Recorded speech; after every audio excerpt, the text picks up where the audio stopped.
तो कैसे हो मेरे प्यारे साथियों, उम्मीद करते हैं बहुत ही अच्छे होंगे। और आज का क्लास आप सभी के लिए काफी ज्यादा महत्वपूर्ण है, क्योंकि आज के क्लास में विज्ञान के ऐसे महत्वपूर्ण सब्जेक्टिव वायरल क्वेश्चन बताने वाले हैं जो आपके परीक्षा के दृष्टिकोण से काफी ज्यादा महत्वपूर्ण है। तो जल्दी आप लोग वीडियो को फैला दीजिए अपने दोस्तों में। अगर आप बढ़िया रिजल्ट लाना चाहते हैं तो सब्जेक्टिव क्वेश्चन को पढ़ना बहुत ज्यादा जरूरी है। और आप लोग परेशान हो रहे थे कि सर सब्जेक्टिव क्वेश्चन की तैयारी कैसे करें, क्योंकि कहीं पे भी सब्जेक्टिव क्वेश्चन की तैयारी नहीं हो रही है। तो आइए आज से आपके सब्जेक्टिव क्वेश्चन की तैयारी बहुत ही शानदार होने वाली है और एक क्लास आपके लिए काफी ज्यादा महत्वपूर्ण है, क्योंकि समय आपके पास काफी कम है और आपको वही सारी चीजें और वही क्वेश्चन आपको बताया जाएगा जो आपके परीक्षा में पूछा जाएगा। तो एक बार आप लोग कमेंट करके बता दीजिए कि हाँ सर आवाज मिल रही है, और आप लोग जितना ज्यादा हो सकता है ना उतना ज्यादा आप इसे शेयर कर दीजिए। बिल्कुल कमेंट कीजिए और लाइक कर दीजिएगा। और हाँ, जो लोग भी चैनल पे पहले बनाए हैं, सब्सक्राइब अभी तक चैनल को नहीं किए, वो फटाफट से आप सब्सक्राइब कर लेंगे, ठीक ना। चलिए आइए बात करते हैं क्वेश्चन क्या कह रहा है। सबसे पहला क्वेश्चन ये रहा आपके स्क्रीन पे, और इसी प्रकार से क्वेश्चन आपके स्क्रीन पे आपके एग्जाम में आएगा, तो आप लोग फटाफट से जवाब दे दीजिएगा। क्लियर? वैसे तो आप सभी को इस प्रश्न का उत्तर पता ही होगा, लेकिन हम चाहते हैं कि आप लोग इसका रिवीजन भी कर लें और देख लें कि कौन कौन सा क्वेश्चन आपके लिए इंपॉर्टेंट है। पहला क्वेश्चन है कि रासायनिक अभिक्रिया किसे कहते हैं, या पहला ही चैप्टर से आपका क्वेश्चन है। तो ध्यान दीजिएगा, जैसे यह क्वेश्चन आएगा आपको क्या लिखना होगा, आपको लिखना होगा कि ऐसे परिवर्तन जिसमें नए गुण वाले पदार्थ का निर्माण होता है उसे रासायनिक अभिक्रिया कहते हैं। यानी कि ऐसा कोई परिवर्तन, ऐसा कोई बदलाव हो जिसमें नए गुण वाले पदार्थ का निर्माण हो जाए, उसे हम लोग कहते हैं रासायनिक अभिक्रिया। अथवा रसायनों से संबंधित जो अभिक्रिया होती है उसे रासायनिक अभिक्रिया कहते हैं। और इसमें दो चीज होती है, एक होता है अभिकारक होता है और दूसरा एक उत्पाद होता है। इस चीज को समझना बहुत जरूरी है, क्योंकि रासायनिक अभिक्रिया को संतुलित करने के लिए इन दो बातों को अगर आप नहीं समझेंगे तो फिर दिक्कत होगा। देखिए, रासायनिक अभिक्रिया में अभिकारक जो होता है क्या होता है, तो ऐसे पदार्थ जो किसी रासायनिक अभिक्रिया में भाग लेगा उसे अभिकारक कहते हैं, और रासायनिक अभिक्रिया के फलस्वरूप जो भी चीज बनता है उसे हम लोग उत्पाद कहते हैं, ठीक ना। समझ गए? यानी कि ऐसे पदार्थ जो किसी रासायनिक अभिक्रिया में हिस्सा लेता है या भाग लेता है उसे अभिकारक कहते हैं, और जिनका निर्माण रासायनिक अभिक्रिया के फलस्वरूप हो जाता है उसे हम लोग उत्पाद कहते हैं। क्लियर? आपको इतना सारी चीजें लिख देना होगा और इसमें एग्जाम्पल भी लिख देना होगा। जैसे कि यहाँ पे एग्जाम्पल है कि हाइड्रोजन प्लस क्लोरीन जब आपस में अभिक्रिया करता है, यानी कि H2 प्लस Cl2 जब अभिक्रिया करेगा 2,2HCl का निर्माण होगा, ठीक ना। अब इसमें भाग कौन लिया है, तो भाग यहाँ पे देखिए लिया है हाइड्रोजन और यहाँ पे लिया है क्लोरीन, ठीक ना। तो इसे हम लोग क्या कह देंगे, इसे हम लोग कह देंगे अभिकारक। और बना क्या चीज है, तो 2HCl बना है, इसे हम लोग कहेंगे उत्पाद कहेंगे। क्लियर? उसी प्रकार से यहाँ पे है CaCO3 है, और जब यह आपस में अभिक्रिया करेगा, मतलब कि जब इसे गर्म करेंगे हम, तो यह दो पदार्थों में वक्त बट जाएगा।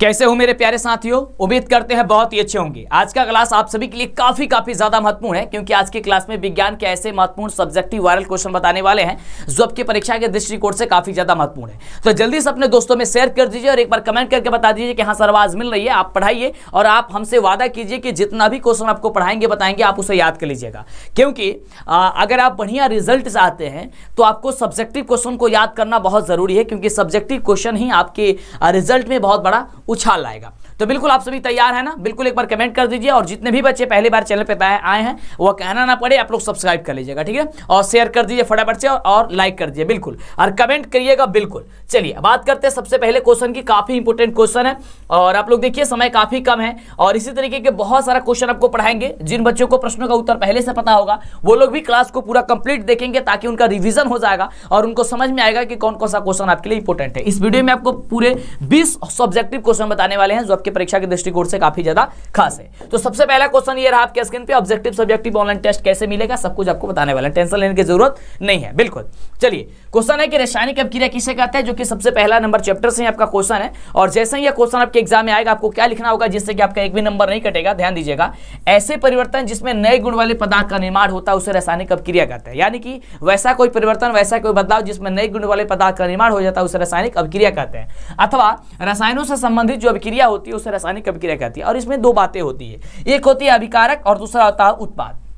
अभिकारक और उत्पाद को समझना जरूरी है। तो जिस भी रासायनिक अभिक्रिया में जो भी चीज भाग लेगा उसे हम लोग अभिकारक कहते हैं, और जो रासायनिक अभिक्रिया के फलस्वरूप बनेगा उसे हम लोग क्या कहते हैं, उत्पाद कहते हैं। क्लियर? ये बात समझ में आ गई। जैसे उदाहरण के रूप में ये सारी बातें आपको लिखना होगा, तभी जाकर के आपका पूरा का पूरा नंबर मिलेगा, ठीक ना। जैसे यहाँ पे हाइड्रोजन और क्लोरीन जब आपस में अभिक्रिया करता है क्या बनता है, 2HCl, यानी कि यहाँ पे निर्माण हो जाता है, और इसी को हम लोग कहते हैं अभिकारक, जो इसमें भाग लिया है, ठीक है ना। और जो भाग लेने के बाद से जो रासायनिक अभिक्रिया के फलस्वरूप बना है उसे हम लोग क्या कहते हैं, उत्पाद कहते हैं, ठीक है ना, उत्पाद कहते हैं। यार क्या हुआ है, हमको कुछ समझ में नहीं आ रहा है।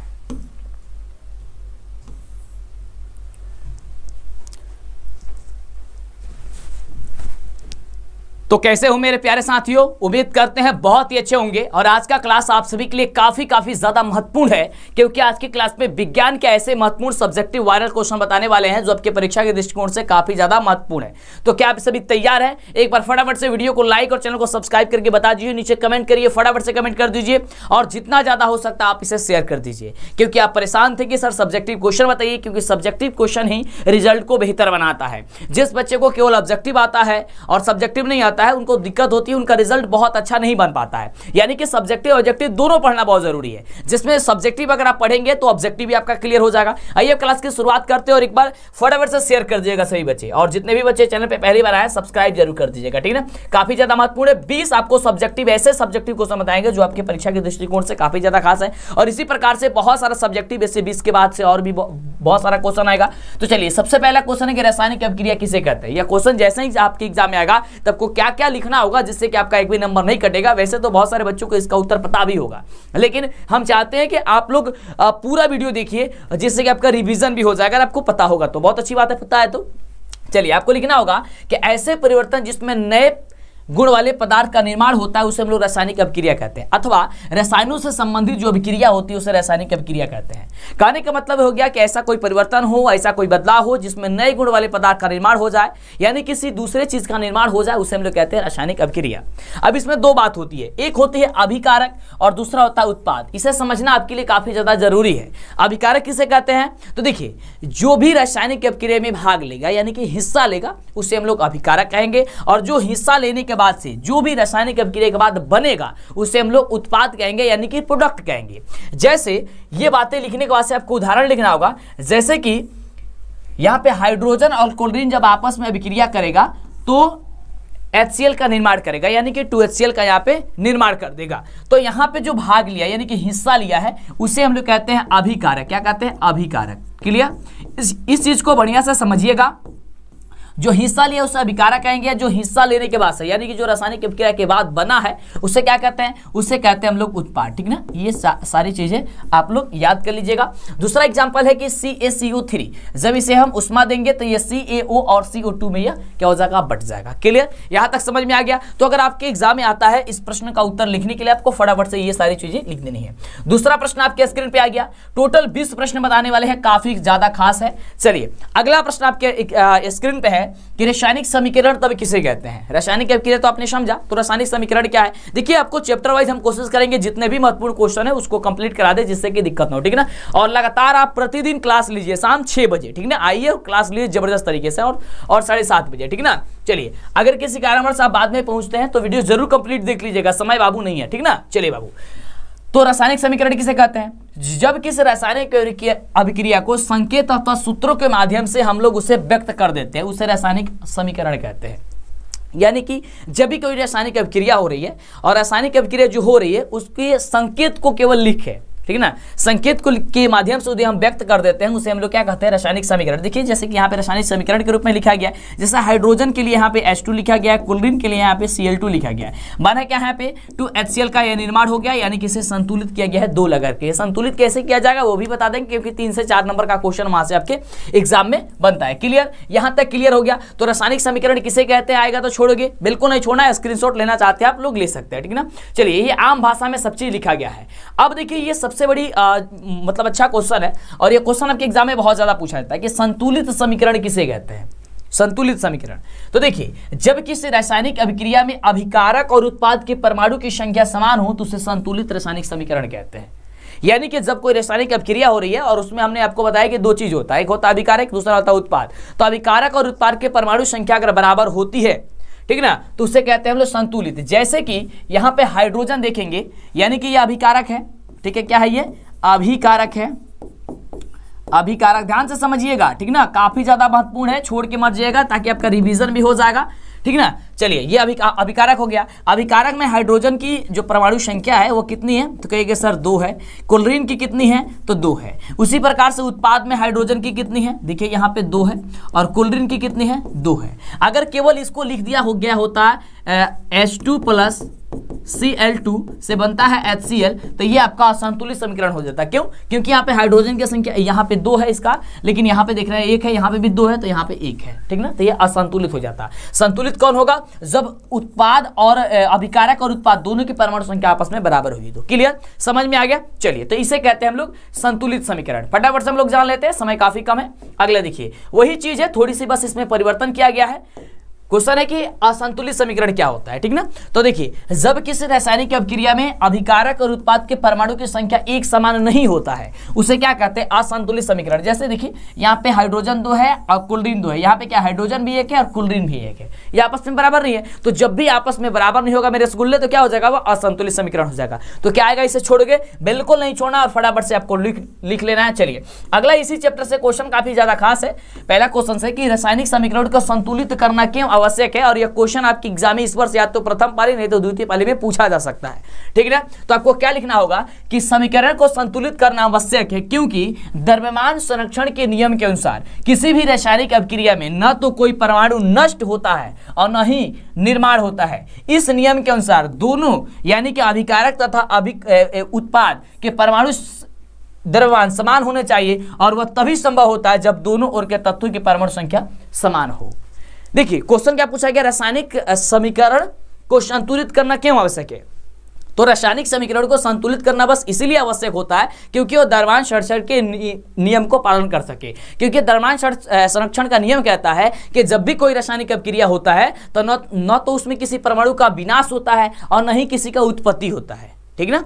इसीलिए किया जाता है। ये आम भाषा में आप समझे बिल्कुल, और इसका स्क्रीनशॉट लेना चाहते हैं आप लोग फटाफट से ले सकते हैं और इसे याद कर सकते हैं। काफी आम भाषा में बहुत ही लाजवाब जो है वो तरीके से इसको लिखा गया है। अगला देखिए क्वेश्चन, ये क्वेश्चन काफी ज्यादा महत्वपूर्ण है आपके एग्जाम के लिए, बहुत ज्यादा खास है। चौथा नंबर क्वेश्चन। टोटल इस वीडियो में 20 क्वेश्चन बताएंगे, फिर आगे से 20 बताएंगे, ऐसे करते करते बहुत सारा क्वेश्चन आपको हम याद करा देंगे। चलिए, क्वेश्चन है कि ऊष्माक्षेपी अभिक्रिया किसे कहते हैं? कि ऊष्माक्षेपी, तो जिस रासायनिक अभिक्रिया में उत्पाद के साथ साथ ऊष्मा बाहर निकलता है उसे हम लोग ऊष्माक्षेपी अभिक्रिया कहते हैं। यानी कि जब कोई रासायनिक अभिक्रिया हो रही है और रासायनिक अभिक्रिया होने के बाद जब उत्पाद का निर्माण होता है उसके साथ साथ ऊष्मा भी बाहर निकली, तो जब भी ऊष्मा बाहर निकलती है उसे क्या कहते हैं? उसे कहते हैं हम लोग ऊष्माक्षेपी अभिक्रिया। जैसे यहाँ पे देख सकते हैं ये अभिक्रिया लिखी गई है, क्या है? CH4 और O2 है, यानी ऑक्सीजन से जब यह अभिक्रिया करेगा तो यह CO2 यानी कि कार्बन डाइऑक्साइड जल का निर्माण करेगा और साथ साथ ये क्या करेगा? ऊष्मा का निर्माण करेगा, यानी कि ऊर्जा भी यह मुक्त करेगा। तो जब भी जिससे से ऊर्जा बाहर निकलेगी उसे क्या कहेंगे? हम लोग उसे ऊष्माक्षेपी कहेंगे। बिल्कुल समझ में आ रहा है ना? बिल्कुल। तो ये सारी चीजें आपको लिख देना, समझ में आ रहा है ना? बिल्कुल। तो आप एक बार आपको कमेंट कर दीजिए और लाइक कर दीजिए, ठीक ना। और चैनल पे पहली बार सब्सक्राइब कीजिए, ठीक ना। चलिए, अगला क्वेश्चन है कि ऊष्माशोषी अभिक्रिया क्या है? तो जब आपने जाना है ऊष्माक्षेपी क्या कहता है कि जब रासायनिक अभिक्रिया होती है तो उत्पाद के साथ साथ क्या बनता है? निकलता है बाहर, ऊष्मा निकलता है। तो ऊष्माशोषी में क्या होगा? कहने से पता चल रहा है कि इसमें ऊष्मा का अवशोषण हो रहा होगा। रिवीजन करते जाइए, ठीक ना, क्योंकि रिवीजन वाला सब क्लास चलता है आपका। जिस रासायनिक अभिक्रिया में ऊष्मा यानी ऊर्जा का अवशोषण होता है उसे क्या कहते हैं? ऊष्माशोषी अभिक्रिया कहते हैं। जैसे यहाँ पे एग्जाम्पल के माध्यम से आप समझिए कि 2PbNO3 का ऑल्टोआइड, और जब इसे हिट दिया जाता है, इनके जब गर्म इसमें मतलब ये हिट होता है तो 2PbO और यहाँ पे बनता है क्या चीज? NO2 और O2 में ये क्या होता है? विभक्त हो जाता है, ठीक ना, जब इसे ये हीट किया जाता है, ठीक है। यहाँ पे तीर का सिंबल छूट गया था, ठीक है ना। बिल्कुल। तो जब भी किसी रासायनिक अभिक्रिया में क्या ऊष्मा को बाहर से दिया जाए, ठीक ना, जब भी कोई रासायनिक अभिक्रिया हो उसमें ऊष्मा को बाहर से दिया जाए तो वैसे अभिक्रिया क्या कहता है? ऊष्माशोषी, क्योंकि वो बाहर से ऊष्मा ले रहा है। क्लियर? चलिए आगे बात करते हैं। अगला क्वेश्चन क्या कह रहा है? 5वां नंबर क्वेश्चन, 5वां नहीं 6ठा नंबर ना। चलिए, हाँ, 6ठा नंबर क्वेश्चन है कि संयोजन अभिक्रिया किसे कहते हैं? और ये भी क्वेश्चन आपके एग्जाम इस वर्ष पूछा जा सकता है। बिल्कुल, ये कहीं लिख लीजिए कि सर बता रहे थे कि ये क्वेश्चन आपके एग्जाम में पूछा जा सकता है, संयोजन अभिक्रिया। तो ध्यान दीजिएगा, जब 2 या 2 से अधिक पदार्थ संयोग करके एकल पदार्थ, यहाँ पे एकल होगा, एकल उत्पाद का निर्माण करता है या एकल पदार्थ का निर्माण करता है उसे कहते हैं हम लोग संयोजन अभिक्रिया। यानी कि 2 छोटा छोटा पदार्थ मिलकर के एक बड़ा पदार्थ का निर्माण कर दे उसे क्या कहते हैं हम लोग? संयोजन अभिक्रिया कहते हैं। जैसे कार्बन एक है और ऑक्सीजन एक है, जब ये आपस में अभिक्रिया करेगा तो कार्बन डाइऑक्साइड का निर्माण करेगा। तो कार्बन डाइऑक्साइड की जब ये निर्माण कर दिया यानी कि बड़ा पदार्थ का निर्माण हो गया। दो छोटा छोटा पदार्थ मिलकर के एक बड़ा पदार्थ का निर्माण किया, इसे क्या कहेंगे हम लोग? इसे कहेंगे हम लोग संयोजन अभिक्रिया। और अगर आपके एग्जाम में क्वेश्चन पूछे कि वियोजन अभिक्रिया किसे कहते हैं, तब क्या लिखिएगा कि जिस रासायनिक अभिक्रिया में, लिखिएगा आप लोग, जिस रासायनिक अभिक्रिया में एकल पदार्थ विभाजित होकर के दो छोटे छोटे पदार्थ में विभक्त हो जाता है, उसे हम लोग क्या कहते हैं? वियोजन अभिक्रिया कहते हैं। यानी कि एक बड़ा सा पदार्थ हो और टूट करके क्या हो, जब उसे गर्म किया जाए, यानी कि जब उसे उष्मा दिया जाए तो दो छोटे छोटे पदार्थ में विभक्त हो जाए, उसे क्या कहते हैं? उसे हम लोग कहते हैं ये वियोजन अभिक्रिया। जैसे कि CaCO3 है, जब इसे गर्म किया जा रही है, जब इसे उष्मा दिया जाएगा तो CaO और CO2 में ये क्या हो जाएगा? विभक्त हो जाएगा, यानी कि बढ़ जाएगा। तो जब भी इसे बढ़ जाएगा क्या कहेंगे? इसे हम लोग कहेंगे वियोजन अभिक्रिया। क्लियर? चलिए, तो ये क्वेश्चन हो गया। अगला क्वेश्चन आपके एग्जाम के दृष्टिकोण से काफी ज्यादा महत्वपूर्ण है कि क्वेश्चन है कि विस्थापन अभिक्रिया किसे कहते हैं? विस्थापन अभिक्रिया। ये भी क्वेश्चन आपके लिए बहुत ज्यादा महत्वपूर्ण है, विस्थापन अभिक्रिया। ठीक ना, ध्यान दीजिएगा। जब एक तत्व दूसरे तत्व को उसके यौगिक से विस्थापित कर देता है, देखिए विस्थापित करने का मतलब होता है हटा देना, भगा देना। ठीक ना, यानी कि जब एक तत्व जो है दूसरे तत्व को क्या कर देता है? उसके यौगिक से उसको विस्थापित कर देता है, यानी कि हटा देता है। ऐसी रासायनिक अभिक्रिया को विस्थापन अभिक्रिया कहते हैं। क्या कहते हैं? ऐसी रासायनिक अभिक्रिया को विस्थापन अभिक्रिया कहते हैं। जैसे कि जिंक है और यहाँ पे कॉपर सल्फाइड, ये सल्फेट है, तो क्या है? Zn प्लस CuSO4 है। और जब ये अभिक्रिया कर रहा है तो क्या कर रहा है? Zn जो है वह ये कॉपर सल्फेट से कॉपर को विस्थापित कर दे रहा है, यानी कि कॉपर को हटा दे रहा है। और कॉपर को हटाने के बाद से ZnSO4 और Cu, यहाँ पे Cu को बाहर कर देने के Cu का निर्माण हो जा रहा है। तो इस तरीके की अभिक्रिया जो होगी वो क्या होगी? तो आपका विस्थापन अभिक्रिया होगी। क्या कर रहा है? ध्यान से देखिएगा, यहाँ पे जो जिंक है वह जिंक है, जब अभिक्रिया कर रहा है तो CuSO4 से ये Cu को बाहर कर दे रहा है और खुद यह आकर के उस स्थान पे ZnSO4 का निर्माण कर दे रहा है और Cu को बाहर कर दे रहा है। तो इस प्रकार की अभिक्रिया को क्या कहेंगे? इस प्रकार की अभिक्रिया को हम लोग कहेंगे विस्थापन अभिक्रिया। क्लियर? चलिए बात करते हैं अगला क्वेश्चन। समय काफी कम है, फटाफट से देखिएगा, समय काफी कम है। वीडियो को लाइक और चैनल को सब्सक्राइब करके शेयर जरूर कीजिएगा, ठीक है ना, कमेंट करते रहिए। अगला है कि द्विविस्थापन अभिक्रिया किसे कहते हैं? क्वेश्चन क्या है? द्विविस्थापन अभिक्रिया। देखिए, विस्थापन के बारे में आपने समझा कि जो क्या करता है, किसी दूसरे यौगिक को हटा देता है, यौगिक से उसको हटा करके खुद अपना स्थान ग्रहण करता है। लेकिन द्विविस्थापन में क्या होता है कि वैसी रासायनिक अभिक्रिया जिसमें अभिकारकों के बीच आयनों का आदान प्रदान होता है। क्या होता है? आयन, यानी कि धन आयन और ऋण आयन का आदान प्रदान होता है। ऐसे अभिक्रिया को द्विविस्थापन अभिक्रिया कहते हैं। क्या कहते हैं? उसे हम लोग द्विविस्थापन अभिक्रिया कहते हैं। जैसे कि यहाँ पे BaCl2 है। क्या है? BaCl2 है। और जब ये अभिक्रिया करता है Na2SO4 से, तो यहाँ पे आयन का ये क्या कर देता है? हाँ, आदान प्रदान कर देता है। तो आदान प्रदान करेगा तो ये बनेगा BaSO4 और बनता है NaCl बनता है। क्या बनता है? NaCl, और संतुलित करने यहाँ पे 2 का प्रयोग किया गया है। ठीक ना, चलिए, तो इस प्रकार के रासायनिक अभिक्रिया क्या कहते हैं? द्विविस्थापन अभिक्रिया। तो द्विविस्थापन अभिक्रिया में आपने क्या समझा कि वैसी रासायनिक अभिक्रिया जिसमें आयनों का आदान प्रदान हो, आयनों का जिसमें आदान प्रदान होगा उसे द्विविस्थापन अभिक्रिया कहेंगे। क्लियर? अगला देखिए, अगला क्वेश्चन बहुत ही महत्वपूर्ण है कि अवक्षेपण अभिक्रिया किसे कहते हैं? अवक्षेपण अभिक्रिया, ये बहुत ही महत्वपूर्ण क्वेश्चन है। इसको आपका आएगा एग्जाम में क्या लिखेगा? तो जिस रासायनिक अभिक्रिया में अवक्षेप का निर्माण होता है उसे हम लोग अवक्षेपण अभिक्रिया कहते हैं। क्या कहते हैं? जिस भी रासायनिक अभिक्रिया में एक अवक्षेप का निर्माण हो, उसे क्या कहेंगे? अवक्षेपण अभिक्रिया कहेंगे। अथवा आप कह सकते हैं कि जब दो विलयन को मिलाया जाता है और उनकी अभिक्रिया से श्वेत रंग की एक पदार्थ का निर्माण हो जाता है जो जल में अविलेय होता है, इसी अविलेय पदार्थ को हम लोग अवक्षेप कहते हैं। क्या कहते हैं? अवक्षेप कहते हैं। और जो बनता है उसे हम लोग, और जो क्रिया होती है उसे अवक्षेपण अभिक्रिया कहते हैं। ठीक ना, जैसे कि NaCl है और AgNO3 है। जब इसे हम लोग अभिक्रिया करेंगे तो AgCl का निर्माण होगा और NONO3 का हम लोग का निर्माण हो जाएगा, और इसमें यह अवक्षेप का निर्माण करेगा। तो जब भी अवक्षेप का निर्माण होगा तो उसे क्या कहेंगे? हम लोग अवक्षेपण अभिक्रिया कहेंगे। क्लियर? तो काफी महत्वपूर्ण क्वेश्चन था कि अवक्षेपण अभिक्रिया कैसे कहते हैं? तो जिस रासायनिक अभिक्रिया में अवक्षेप का निर्माण होता है उसे क्या कहते हैं? हम लोग अवक्षेपण अभिक्रिया कहते हैं। क्लियर? चलिए, अगला क्वेश्चन है कि उदासीनीकरण अभिक्रिया क्या? और ये क्वेश्चन आपके लिए काफी ज्यादा महत्वपूर्ण है क्योंकि ये 2-3 चैप्टर में पढ़ना है आपको, और इसलिए ये क्वेश्चन काफी ज्यादा महत्वपूर्ण हो जाता है और क्वेश्चन कई बार पूछा भी गया है। तो ध्यान दीजिएगा, अम्ल एवं क्षारक यानी कि एसिड एवं बेस के बीच में रासायनिक अभिक्रिया के फलस्वरूप लवण तथा जल प्राप्त होता है। इस अभिक्रिया को बाबू कहता है उदासीनीकरण अभिक्रिया। यानी कि अम्ल और क्षार आपस में जब अभिक्रिया करेगा तो लवण और जल का निर्माण कर देगा, और इसी अभिक्रिया को कहते हैं हम लोग उदासीनीकरण अभिक्रिया। जैसे NaOH क्या है? यह आपका एक क्षार है, और HCl क्या है? एक आपका अम्ल है। जब यह आपस में अभिक्रिया करेगा तो क्या बनाएगा? NaCl, यानी कि आपका सोडियम क्लोराइड, यानी क्या बना दिया? आपका एक लवण बना दिया, और H2O यानी कि आपका जल बना दिया। तो इसे क्या कहेंगे हम लोग? इसे कहेंगे हम लोग उदासीनीकरण अभिक्रिया। अगला प्रश्न आपके स्क्रीन पे है और प्रश्न कह रहा है कि रेडॉक्स अपक्रिया किसे कहते हैं। क्या क्या क्वेश्चन है, रेडॉक्स अपक्रिया, ठीक ना। तो ध्यान दीजिएगा कि जिन रासायनिक अभिक्रियाओं में अपचयन तथा उपचयन साथ साथ होती है, ऐसे अभिक्रिया को रेडॉक्स अपक्रिया कहते हैं। जिस रासायनिक अभिक्रिया में उपचयन तथा अपचयन साथ साथ, यानी कि ऑक्सीकरण और अवकरण की अभिक्रिया साथ साथ हो। आप कहिएगा सर उपचयन और अपचयन क्या है, तो देखिए जिस रासायनिक अभिक्रिया में ऑक्सीजन बढ़ता है, ऑक्सीजन जिसमें जुटेगा उसे कहेंगे उपचयन, और जिसमें हाइड्रोजन बढ़ेगा यानी कि ऑक्सीजन कम होगा उसे कहेंगे हम लोग अपचयन कहते हैं, ठीक ना।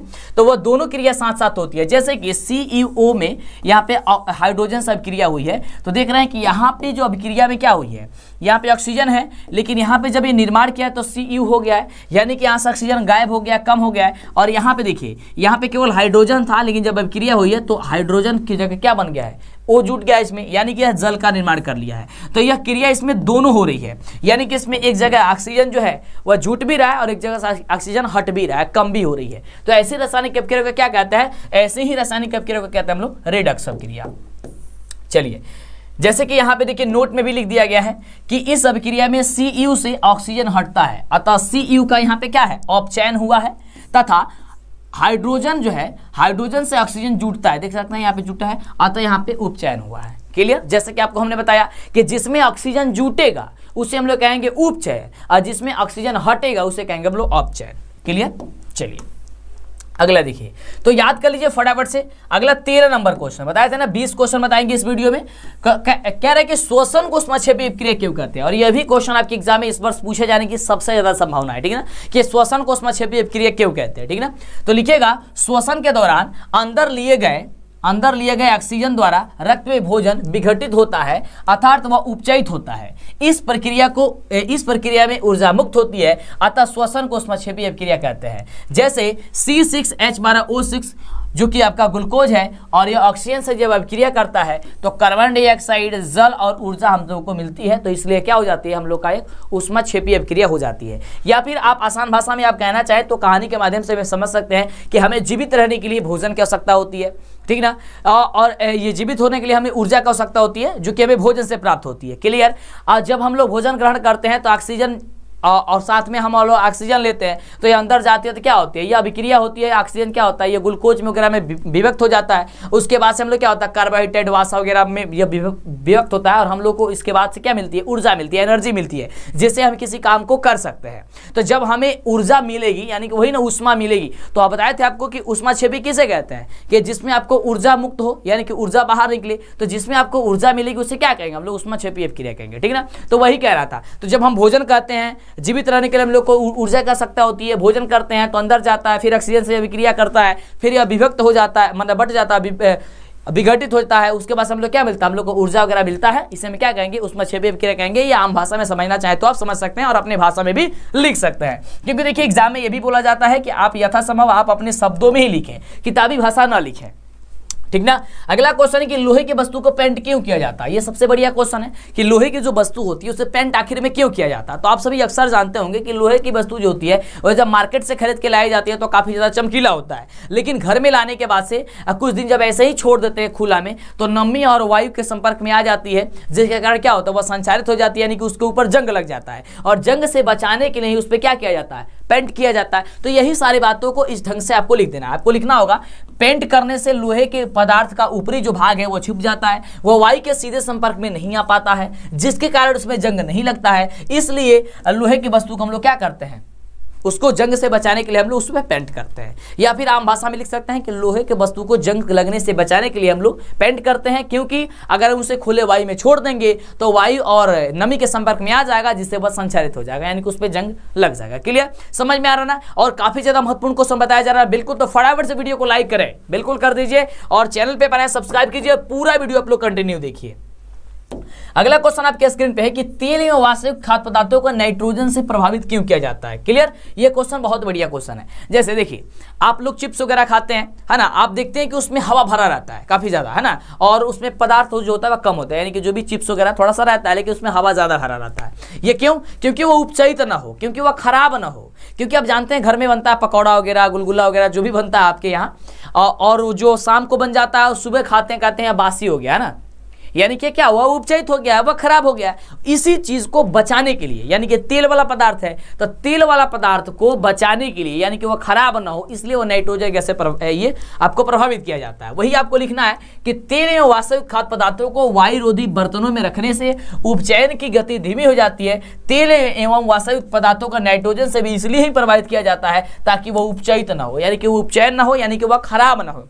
यानी कि खराब होने से बचाने के लिए ही हम लोग तेल एवं वास्तविक खाद्य पदार्थों को क्या करते हैं, नाइट्रोजन गैस से प्रभावित करते हैं। क्लियर? तो ये आएगा तो छोड़ोगे बिल्कुल नहीं छोड़ना, एकदम कहानी के माध्यम से समझिए और जाकर के परीक्षा में लिख दीजिए, धमाल मचा दीजिए, ठीक ना। और देखिए किताबी भाषा लिखेंगे तो थोड़ा कम नंबर मिलेगा, लेकिन अगर आप अपने भाषा में लिखेंगे किसी प्रश्न का उत्तर तो आपको पूरा का पूरा नंबर दिया जाएगा। क्लियर? चलिए अगला है कि संक्षारण किसे कहते हैं। यह वही रूप है संक्षारण, यानी कि जंग लगने वाला, ठीक ना। तो संक्षारण अगर पूछा जाता है कि संक्षारण किसे कहते हैं, तो देखिए जब धातु पानी यानी कि नमी और वायुमंडल यानी कि ऑक्सीजन के संपर्क में आ जाती है तो धातुएं धीरे धीरे अवांछनीय पदार्थ जैसे कि ऑक्साइड, हाइड्रोक्साइड, कार्बोनेट आदि में परिवर्तन होने लगती है। धातुओं के अवांछनीय यौगिकों में परिवर्तन होने की इस प्रक्रिया को ही संक्षारण कहा जाता है। यानी कि जैसा कि आपको हमने समझाया कि जब भी आप लोहे की वस्तु को यानी कि कोई धातु आप खरीद करके लेके आते हैं और लेके आने के बाद से उसके खुला छोड़ देते हैं तो वह नमी यानी कि क्या, जल के संपर्क यानी कि पानी के संपर्क यानी कि नमी के संपर्क में आ जाता है, वायुमंडल यानी कि ऑक्सीजन के संपर्क में आ जाता है, तो उस पर एक अवांछनीय पदार्थ जम जाता है जिससे जंग कहते हैं, यानी कि उस पर जंग लग जाता है। और जो यह पदार्थ जम जाता है, इसी प्रक्रिया को क्या करते हैं हम लोग, संक्षारण कहते हैं। क्या कहते हैं उसे हम लोग, संक्षारण करते हैं। तो आम भाषा में एकदम आप समझिएगा, दिक्कत नहीं होगा, मजा आएगा, ठीक ना। और देखिए टेंशन लेकर पढ़ेंगे कि क्या चीज है, क्या चीज करे, रट्टा मारे, ये करे, कुछ नहीं। अभी तक देखिए जो आपको हमने बताए थे ना, बताया है वो क्लियर आपके दिमाग में बैठ गया होगा। अगर कोई क्वेश्चन अभी से भी कहीं पे भी पूछे ना आपसे तो बिल्कुल आप उसे समझा सकते हैं। और जब आपको समझाने का प्रोसेस पता हो गया तो आपको कोई दिक्कत नहीं होगा लिखने में। आप किसी भी प्रश्न को आसानी से आप लोग लिख सकते हैं, कोई दिक्कत नहीं होगा बिल्कुल। तो ये रहा आपका संक्षारण। अगला क्वेश्चन आपके लिए काफी ज्यादा महत्वपूर्ण है, विकृत गंधिता क्या है, ठीक है। विकृत गंधिता, विकृत गंधिता वही चीज जो आपको हमने समझाया तेल एवं वास्तविक खाद्य पदार्थों वाला। तो देखिए विकृत गंधिता किसे कहते हैं, ये क्वेश्चन पूछा जाएगा इस वर्ष कि तेल या वास्तविक खाद्य पदार्थ उपचयित होकर के अपना स्वाद एवं गंध को बदल देते हैं, यह घटना जो है वह विकृत गंधिता कहलाती है। विकृत गंधिता कहने का मतलब हो गया कि जैसे कि चिप्स हो गया या कोई भी तेलीय खाद्य पदार्थ हो गया, जब उसे आप छोड़ देते हैं तो क्या करता, अपना स्वाद जो है और उसका गंध जो है वो बदल जाता है। पहले बनता है ताज़ा ताज़ा पकौड़ी बनता है तो क्या करता है, बड़ा ही अच्छा खुशबू देता है, लेकिन जब उसे रख दीजिए 5, 6 और 10 घंटे 10-12 घंटे के बाद उसे आप देखेंगे या फिर रात को बनाएंगे या सुबह देखेंगे तो क्या होगा, उसका गंध और जो भी होगा उसका यानी कि महकना जो भी गंध है वो और उसका स्वाद भी चखेंगे तब भी वो दोनों का दोनों चेंज हो गया होगा। तो जो चेंज होता है इसी को कहते हैं हम लोग विकृत गंधिता। ठीक क्लियर? तो ये अगर आपके एग्जाम में आएगा तो आपको लिख देना होगा। जैसे यहाँ पे उदाहरण है तेल या वासा में तले हुए खाद्य पदार्थ जैसे कि नमकीन हो गया, चिप्स हो गया, ठीक है ना। अगर इसे नाइट्रोजन गैस से प्रभावित नहीं किया जाएगा तो ये बहुत जल्दी खराब हो जाएंगे। अगला क्वेश्चन आपके एग्जाम में पूछा जा सकता है, ध्यान दीजिएगा, बहुत बढ़िया क्वेश्चन है कि अम्ल किसे कहते हैं। अम्ल किसे कहते हैं, ध्यान दीजिएगा। ऐसे पदार्थ जो जल में घुल करके हाइड्रोजन आयन उत्पन्न करो, यानी कि हाइड्रोजन आयन यानी कि H+, यानी कि हाइड्रोजन आयन उत्पन्न करे उसे हम लोग अम्ल कहते हैं। अम्ल नीले लिटमस पत्र को लाल कर देते हैं तथा ये स्वाद में खट्टे होते हैं और अम्ल का पीएच मान 7 से कम होता है। ये देखिए ये 4-5 बात जो है यहाँ पे जो बताया गया ना, आपको क्लियर तरीके से आप याद करके दिमाग में बैठा लीजिएगा, क्योंकि यहाँ से 5-6 क्वेश्चन आपके एग्जाम में पूछ दिया जाएगा। क्या चीज, ऑब्जेक्टिव में। पहला पूछा जाएगा कि अम्ल क्या है, तो अम्ल पूछा जाएगा क्या है, तो उसमें ऑप्शन आएगा कि वो हाइड्रोक्साइड आयन उत्पन्न करता है या हाइड्रोजन आयन उत्पन्न करता है या दोनों उत्पन्न करता है या फिर इनमें से कोई नहीं। तो अम्ल जो है जल में घुल करके हाइड्रोजन आयन उत्पन्न करता है। क्लियर? अम्ल जो होते हैं वह स्वाद में कैसे होते हैं, खट्टे होते हैं। अम्ल का पीएच मान कितना होता है, 7 से कम होता है। क्लियर? बिल्कुल। और अम्ल जो है नीले लिटमस पत्र को लाल कर देता है। ये बात को आपको क्लियर याद करके रखना है। यहां से 4-5 क्वेश्चन बहुत ज्यादा पूछा जाता है, ठीक है ना। 4-5 क्वेश्चन कौन कौन, जैसे यहां पूछा जाएगा कुछ अम्ल दिया गया होगा, उसका नाम पूछा, मतलब ये किस में पाया जाता है। जैसे एसिटिक अम्ल किस में पाया जाता है, एसिटिक अम्ल याद कीजिएगा सिरका में पाया जाता है। टार्टिक अम्ल अगर पूछा जाए तो अंगूर या इमली में पाया जाता है। सिट्रिक अम्ल पूछा जाएगा तो नींबू और संतरा में पाया जाता है। लैक्टिक अम्ल पूछा जाएगा तो दूध और दही में लैक्टिक अम्ल पाया जाता है। बेंजोइक अम्ल पूछा जाएगा तो घास और पत्ते में पाया जाता है। फॉर्मिक अम्ल पूछा जाए यानी कि मेथनोइक अम्ल तो वही चींटी या बिच्छू या मधुमक्खी के डंक या फिर नेटल के डंक में। आपके एग्जाम में आएगा कि नेटल या चींटी के डंक में कौन सा अम्ल पाया जाता है, तो मेथनोइक अम्ल या फिर फॉर्मिक अम्ल। आप दोनों में से कोई भी ऑप्शन दे सकता है, आप उस पर टिक करके, या फिर सब्जेक्टिव में आएगा तो आप लोग लिख दीजिएगा। क्लियर। चलिए अगला क्वेश्चन है 19 नंबर क्वेश्चन, इस वीडियो का सेकंड लास्ट क्वेश्चन। क्वेश्चन है कि क्षार किसे कहते हैं। क्षार किसे कहते हैं, तो ध्यान दीजिएगा। जैसे आपने अम्ल के बारे में जाना उसी प्रकार से क्षार भी है। तो क्षार लेकिन है उसका एकदम उल्टा होता है। वह जल में घुल करके क्या उत्पन्न करता था, हाइड्रोजन है, लेकिन यह हाइड्रोक्साइड आयन उत्पन्न करेगा यानी कि OH- उत्पन्न करेगा। तथा क्षार जो है लाल लिटमस पत्र को नीला कर देता है। क्या करता है, लाल को यह नीला करेगा, लेकिन अम्ल नीला को लाल करता है। ठीक ना। यह स्वाद में खट्टे नहीं होते हैं, बहुत तीखे होते हैं। क्या होते हैं, तीखे। ये गलती से लिखा गया है, तीखे। यह अम्ल क्या होता है, ये क्या नाम है इसका, क्षार क्या होता है, यह स्वाद में तीखे होते हैं यानी कि कड़वे होते हैं। कैसे होते हैं, कड़वे होते हैं। और इसका pH मान कितना होता है, 7 से अधिक होता है। कितना होता है, 7 से अधिक होता है। जैसे पोटेशियम हाइड्रोक्साइड यानी कि KOH हो गया, सोडियम कार्बोनेट Na2CO3 हो गया, सोडियम हाइड्रोक्साइड यानी कि NaOH हो गया, सोडियम बाइकार्बोनेट यानी कि NaHCO3 हो गया। तो इस तरीके से ये आपका ये क्षार हुआ। और ये आगे आपके एग्जाम में आएगा कि क्षार किसे कहते हैं, तो आप लोग आसानी से और आम भाषा में आप इसे लिख सकते हैं, समझा सकते हैं टीचर को। देखिए एग्जाम देने का मतलब बस इतना ही होता है, एग्जाम लेने का मकसद बस इतना ही होता है कि आपके अंदर टैलेंट क्या है, आप किसी क्वेश्चन को कैसे किस ढंग से समझा पाते हैं, बस यही है। ऐसा नहीं है कि हाँ आप इस प्रश्न का उत्तर दे पाते हैं, नहीं, वैसा नहीं है। आप किसी प्रश्न का उत्तर किस ढंग से सजा पाते हैं, किस ढंग से आप लोग लिख पाते हैं। ठीक ना। परीक्षा में कॉपी कैसे लिखना, इस पे आप विशेष ध्यान दीजिएगा, नहीं तो दिक्कत हो जाएगी। क्लियर। इस चैनल पे आपको वीडियो उपस्थित है, आगे से बहुत सारा आपको वीडियो मिलेगा। तो चैनल को सब्सक्राइब कीजिए, लाइक कीजिए और हर एक वीडियो देखिएगा, नहीं तो दिक्कत आपको हो जाएगी। क्वेश्चन है pH स्केल किसे कहते हैं। pH स्केल, ये क्वेश्चन पूछा जाएगा तो क्या लिखेगा, pH स्केल एक मापक स्केल है जिसका उपयोग किसी भी विलयन की अम्लता या क्षारता मापने में किया जाता है।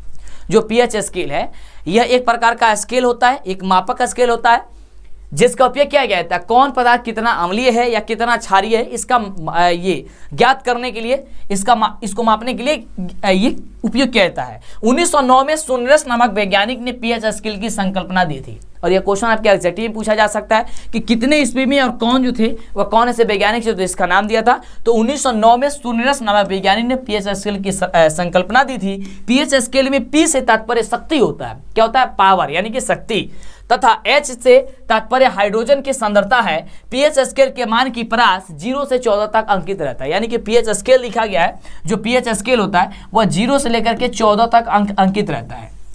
ठीक ना। अब 0 से 14 तक जो अंक अंकित रहता है उसमें जो 7 से कम होता है, यानी 7 से कम, उसमें वह अम्ल होता है। 7 से अधिक रहता है क्या होता है, वह आपका क्षार रहता है। और जो केवल 7 आ जाए तो वो आपका उदासीन होता है। ये चीज तो आपको पता ही है। तो ये आपका 20 जो क्वेश्चन है वह काफी ज्यादा खास रहा।